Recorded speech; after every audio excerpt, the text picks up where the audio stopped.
Hello everyone and welcome to the video. I've got another build video for you today with the Tinkerer mask because there's just going to be loads of these. There's so many build ideas I've got with the Tinkerer mask. We're going to play around, we're going to have fun with them. I'm going to share you my favorites. And today we've got an ongoing directive build, which is very good. It's not a like DPS build. It's not a selfish build. This is an ongoing directive support build, and a huge shout out has to go to Mr. Jacket Potato. He was running some legendaries with me in stream recently, yesterday, and he ran this, and he made me put it together, play around with it. It's kind of two variations that I liked, and it worked great as like a support build in group play on legendary missions. So I'm going to share this build with you today, and you can see the gameplay on screen now, so you can watch the gameplay as I talk you through the build. We're going to start with the specialization. The specialization on this ongoing directive build is going to be the crossbow. Reason for that is just because we are going to be putting enemies on status, and with the crossbow you're going to be giving your team an extra 10% damage to status affected enemies, so it just works well like that. But I guess if you've got other ideas with the specialization, it's not the most important thing, but it does buff your team and it works very well on the build. As with the weapons, bear in mind we are using the new exotic Tinkerer mask, so our primary and secondary have to be of the same type. We've gone with some LMGs. Now, I'm not an LMG player, so this is like, it took a bit of getting used to for this, but I was advised to use the GR9 by chat that was watching the stream, but also by Jackie Potato. And the GR9 comes with a 200 mag, which really helps with this build. You can see I've got LMG damage, damage target out cover, and damage to armor there. I think Jackie Potato rolled critical hit chance and recommended that as the third attribute. So up to you really if you want to change that third attribute to something else that you want, but I went with damage to armor. And the talent that I went with on this LMG was Frenzy. For every 10 bullets in the magazine capacity, I'm going to gain 3% rate of fire and 3% weapon damage for 9 seconds when I reload from empty. So the idea here is I'm going to be using this as my primary. I'm going to be letting the mag run out to reload and then take advantage of Frenzy every time for 9 seconds on a reload.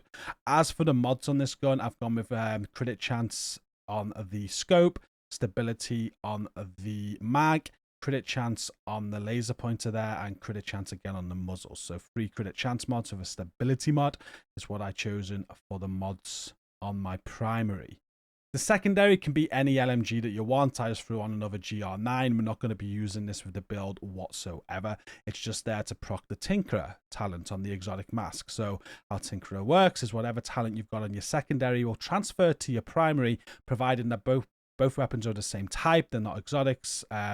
And they're not named items. So 2 GR9s work great. And as for the talent, I went with Vindictive on this. So killing an enemy with a status effect applied grants you and all allies within 15 meters 16% critical hit chance and 16% critical hit damage for 20 seconds. So thinking back to what I said at the start, this is more of like a team support build that I'm using with this ongoing directive. So I'm proccing Vindictive, I'm near my team all the time, and giving myself and my team more crit chance and crit damage every single time that I get a kill for 20 seconds. And that will just keep on refreshing every single time I get a kill. So if we can keep on getting the kill within 20 seconds, we're on a constant buff of 16% chance and damage, providing my teammates are near to me. The mods on this one really don't matter. Again, we're not using this gun at all. We're just going to be using the primary weapon, and we're only using the secondary for the talent to transfer to the primary weapon. As for the sidearm, doesn't matter at all. Choose whatever sidearm that you want to. For the gear pieces, we are using the new exotic Tinkerer mask, as mentioned. This comes with weapon damage, crit chance, crit damage. I've got a crit damage mod there. The A-Bridge talent is what we're using. It's a throwback to Alpha Bridge from the Division 1. And as you can see there, the secondary weapon talent is going to transfer to the primary weapon, providing it's not named or exotic and they're of the same type. So on our primary weapon, we've got Frenzy and we've got Vindictive on this build, as long as we're running this Tinkerer exotic mask. I then have 4 pieces of ongoing directive. For those, if you need to know what this does, basically you're going to be giving hollow point ammo to yourself and your squad. You've got to start this off with a status to get this going.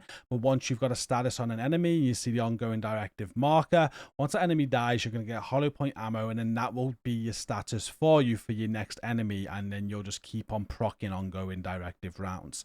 It's basically giving you and your team more damage all of the time, and it's a great buff for you and your team. Sometimes it can be tricky to get that initial status, but we'll talk about that in a moment, but that's what the build does. The backpack here, I've got weapon damage, crit damage, and a crit damage mod on it. And with the backpack of Ongoing Directive, you do get Trauma Specialist, which increases the duration of your bleed status effect by 50% and all bleed damage done by 100%. Now, not 100%, like that doesn't matter, to be honest with you. The Trauma Specialist doesn't matter. If you want to play around with this build and move things around, the different backpack here could definitely be worthwhile. It's just, how do you want to support your team? Is there any talents in there that will support your team? Or even if it's just for yourself, with a talent like Vigilance for extra damage for yourself, that could also work. But I like the way Jackie Potato put this build together. You'll see why I didn't use a backpack in a moment, but it's definitely something you could switch out for something else if you wanted to alter. Something else that you can switch out if you want to play around with the build like I did, is the chest piece. But on the version I'm showing you now, we're using the Ongoing Directive chest piece, again with weapon damage, crit damage, and a crit damage mod. The talent you get with this is that you increase your hollow point ammo weapon damage amplification to 50%. That's just for you though, and not your party members. Your team don't get that. This is just personal. So they'll still get a 20% amplification. You're going to get 50% though with the chest. Now, what I did do on this build, I swapped the chest piece out and thrown on a chest piece. I think it was either Chesker or Grupo. It was weapon damage, chance, and damage again with a crit damage mod. But the talent I went for was Overwatch, just to further buff my team. You can be in cover a lot, so if you're thinking about team buffs, Overwatch is quite good. So if you want to do that, you can do. Entirely up to you. But again, there's another variation that I really like that Jackie Potato put together. So I went with the Ongoing Directive chest, but you can switch it up. There's loads of things you can try with this build.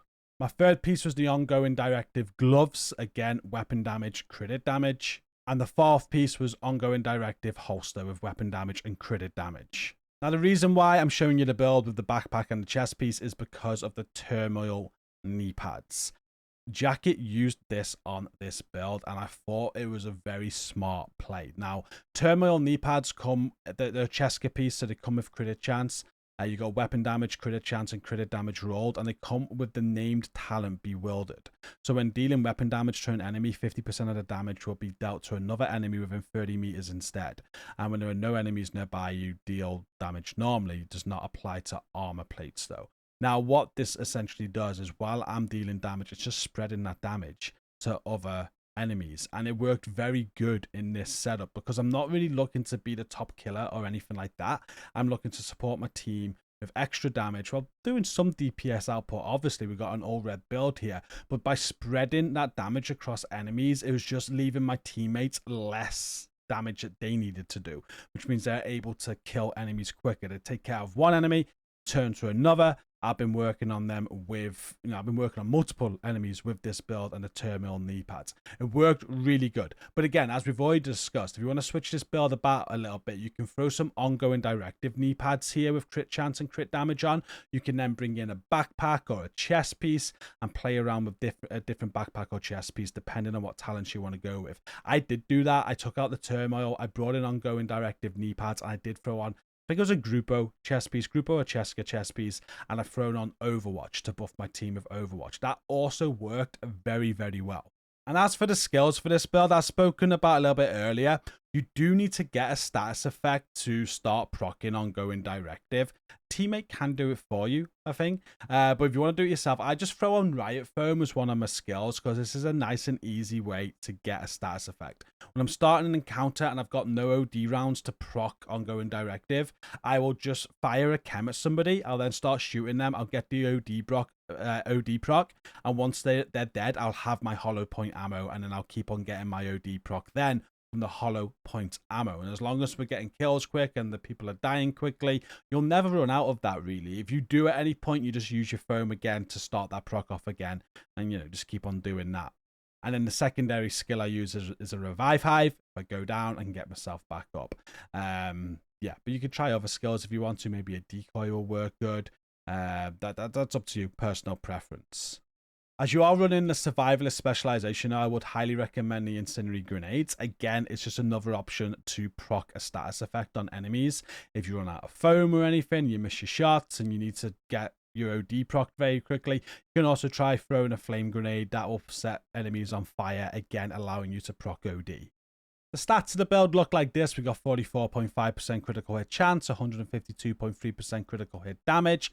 So those numbers aren't bad at all. If you want increased chance, you can always take the crit damage mods off, put crit chance mods on to get that up. But do bear in mind that if you're running in a squad like I am, you may get buffs from the coyote mask, or remember about modifiers as well. There's going to be buffs to your crits from modifiers too. So 44.5 and 152.3 is pretty good for me. I'm happy with that. You can alter it if you want to.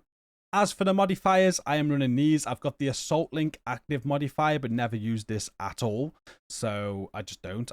The way I run my modifiers is to take full advantage of the passive. So I won't use the Assault Link unless really needed. Normally when there's like a boss you want to focus on, it's ideal to use to have that surge in damage for a few seconds. But with the passive modifiers, I go a tier a day. So for each tier in any attribute, I gain 10% total health for survivability on this. So the more tiers I've got active, the better.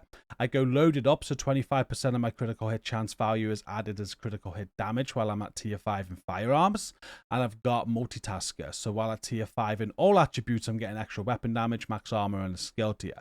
So it benefits me to keep my tiers high and not cash them in for the active modifier.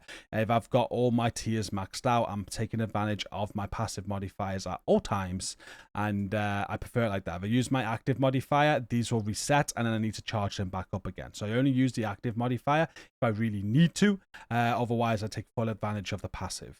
And that is it for the build. I think this was a lot of fun using. There's a lot of talk about ongoing directive builds right now with the Tinkerer mask, and I really like this version that Jackie Potato put together. So again, full credit to Jackie Potato. I entirely copied his build. I had the idea myself about the Overwatch though, and switching it up a little bit and buffing your team more with Overwatch, and that did work great as well. So many things you could do with an OD build and support builds as well, maybe not even OD. Do you have any ideas? Are you thinking about a Tinkerer mask in form of supporting your team and how you could do that? I don't know, we've been thinking that way. If you have, make sure you drop a comment down below. Let me know your thoughts. What are you doing with the Tinkerer mask for team support or anything else that you're thinking about? Appreciate you watching the video. If you have enjoyed it, do be sure to hit like, subscribe for more, and until next time, thanks for watching. Take care.